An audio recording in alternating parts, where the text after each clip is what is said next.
Okay, so it's time to take these clamps off. It is now the next day, and this has been sitting overnight, and it is it's well glued. So here's what we've got. Got a little bit of squeeze out on the edges, right, which is good, both sides.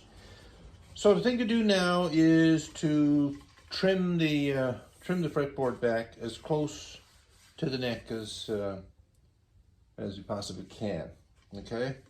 And then we'll clean it up with the router. Okay, we're at the bandsaw here, and I'm just going to trim this like I mentioned. Close to the neck without touching it. The closer you get, the better, because it makes the router or the routing easier and with less risk of tear out.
There you go.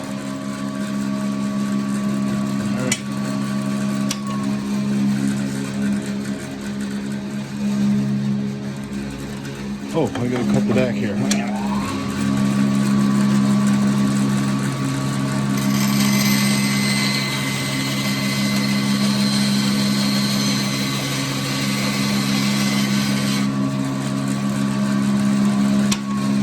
So we'll cut all around now close. I'll sand in these corners on the belt sander and just get them in as close as possible. So the router is a flush trim. The bearing rides on the neck, and then the blade cuts the fretboard, but you don't want too much material sticking out because the router can actually tear out the wood. If you've got it in close to the neck as possible, there's less risk of that, okay?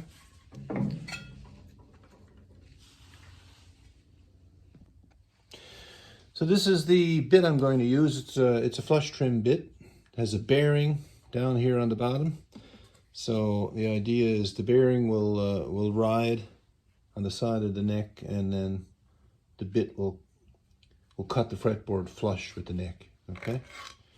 And it makes a real nice job. We'll put this in.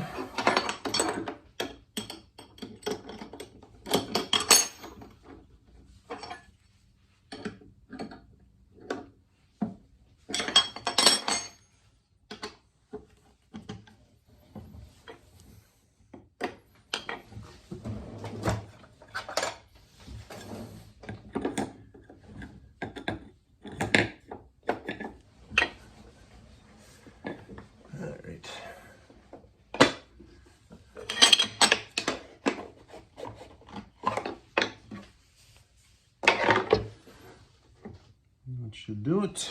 All right. Lock it.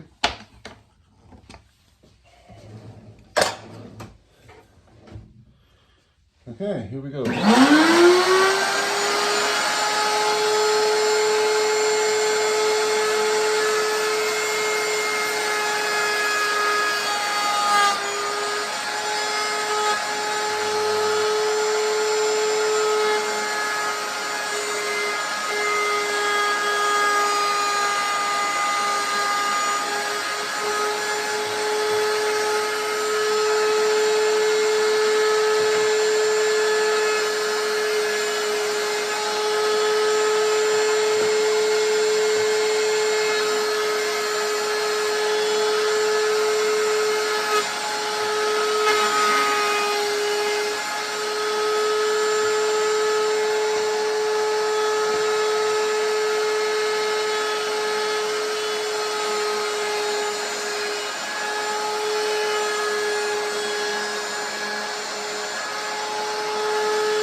there you go. Makes a real nice job, as you can see, right? I just noticed I have a lump of glue here. So there's some glue squeezed out overnight, and there's a lump of glue on the side of the neck here that made a bump when it went past the you know, that spot. So I've got a little bump on the fretboard, so I have to remove that glue and then just reroute that section there. But I'll do that, that'll be fine. Okay, so the next part of this, I mean, there's a number of things you can do, but anyway, what I'm going to do now is shape this part of the headstock. So I usually do this with a spindle sander, and I've selected this cylinder here, and the idea will be that this will come in and, you know, sand off these jagged areas here and make this transition smooth, and also expose the truss rod channel. Okay, so you can access it here for making the adjustments. The nut's going to go right here between these two lines, so I'll want to sand in, you know, fairly close here, like maybe within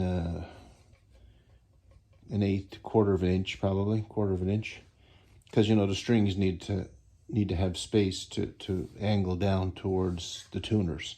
So maybe even closer than that. I might come into an eighth of an inch here to the nut, right?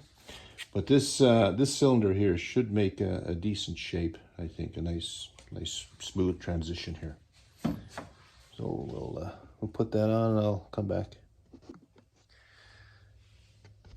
Okay, so we've got the spindle on here. I'll give this a go. And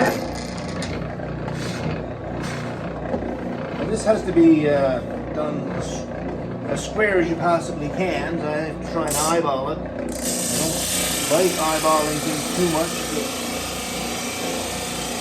in this case, I have no choice.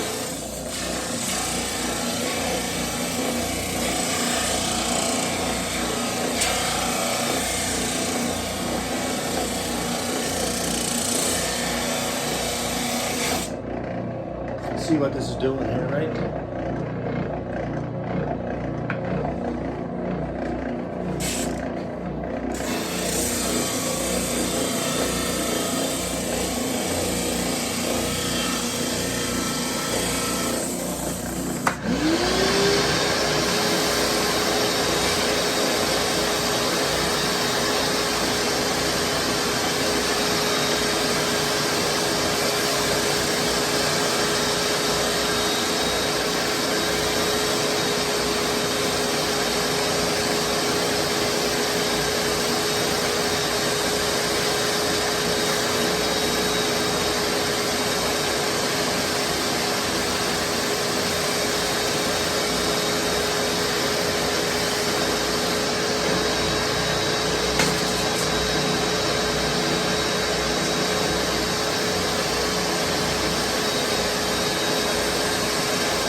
There you go.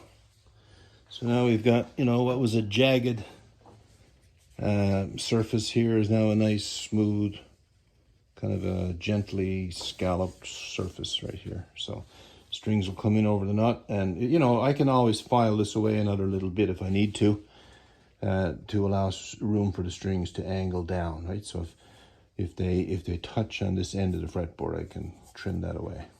So that's that part done, okay? And also the headstock here's thickness. I cut this with the bandsaw before into just a little more than 12 millimeters, because I usually cut this down to 12 millimeters so that when the tuners go in, you know, they have room to take on the threads. But if it's too thin, you won't be able to tighten them, right? You'll have to use a washer on the tuners to get them to tighten in. So 12 millimeters I find is pretty good.